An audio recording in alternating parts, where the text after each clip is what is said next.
চলতি মৌসুমে খেলার কথা ছিল না চট্টগ্রাম আবাহনীর। যারা ক্লাবটির দেখাশোনা করতেন তারা ৫ই আগস্টের পর দায়িত্ব ছেড়ে দেন।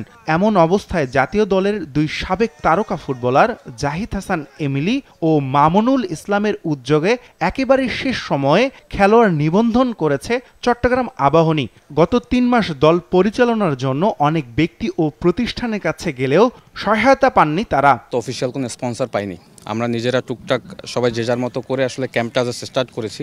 একটা ক্লাব চালাতে গিয়ে প্রত্যেক দিন কিন্তু একটা খরচ রয়েছে, সো ওইটা আমরা কিছুটা অ্যারেঞ্জ করেছি ফান্ড আমরা নিজেরা দিয়ে বাট এইটা আসলে কতদিন পর্যন্ত চালাতে পারবো সেটা এখনও কোনো ইনশিওর না। টিমের ফিটনেস একদম নাই বললেই চলে। ৩-৪টা ম্যাচ যাওয়ার পর হয়তো টিম একটা লেভেলে আসবে।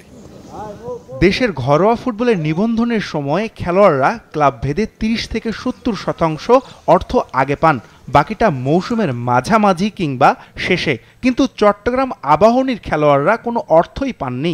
চট্টগ্রাম আবাহনীতে কোনো বিদেশি খেলোয়াড় নেই দেশি কোনো তারকা ফুটবলার। যেহেতু আমরা পর্যাপ্ত টাইম পাই নাই, আমাদের একটু টাইম লাগবে।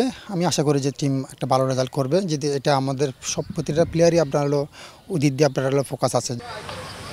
মামুনুল ইসলাম চট্টগ্রাম আবাহনীর অস্তিত্ব টিকিয়ে রাখতে কাজ করলেও তিনি নিজে খেলবেন ফোর্টিস এফসির হয়ে।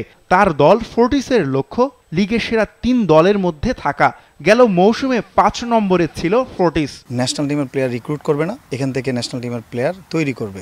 তো ওই হিসেবে দল বদলে মিডিওকার প্লেয়ার নিয়েই দল বদল করছে। ১ থেকে ৩ টার্গেট করছি, এটার অর্থই না যে আমি 2 বা 3 হব, ওইখানে এক লক্ষ্যটা আছে।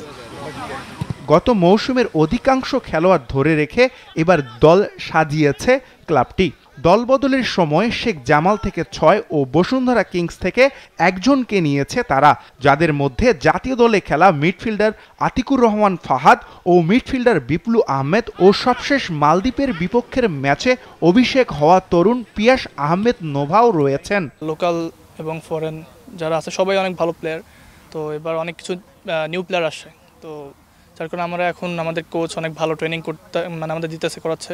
তো আমরা কোচের ট্রেনিং অনুযায়ী আমরা অনেক কী দিয়ে ট্রাই করতেছি, আমরা ওইটা বুঝে আর কি ট্রেনিং করতেছি। তো আমার মনে হয় যে লিগে গিয়ে আমরা ভালো পারফর্ম করব। টিমটা এবার মোটামুটি সব দিক দিয়ে ব্যালেন্স। গতবার ফোর্টিস এফসি অনেক ভালো করছে ফরেন প্লাস এই দেশি নিয়ে, আর সাথে আমরা এবার ৬-৭ জন যোগ হয়েছে, তো আশা করতেছি ভালো কিছু হবে। শেখ যেমন আমরা যেভাবে চাইছিলাম ওইভাবে আমরা রেজাল্ট করতে পারিনি। সো ফোর্টিস গত সিজন যেহেতু ভালো করছে, আমরা এই সিজনে চাচ্ছি আরও ভালো রেজাল্ট করার জন্য।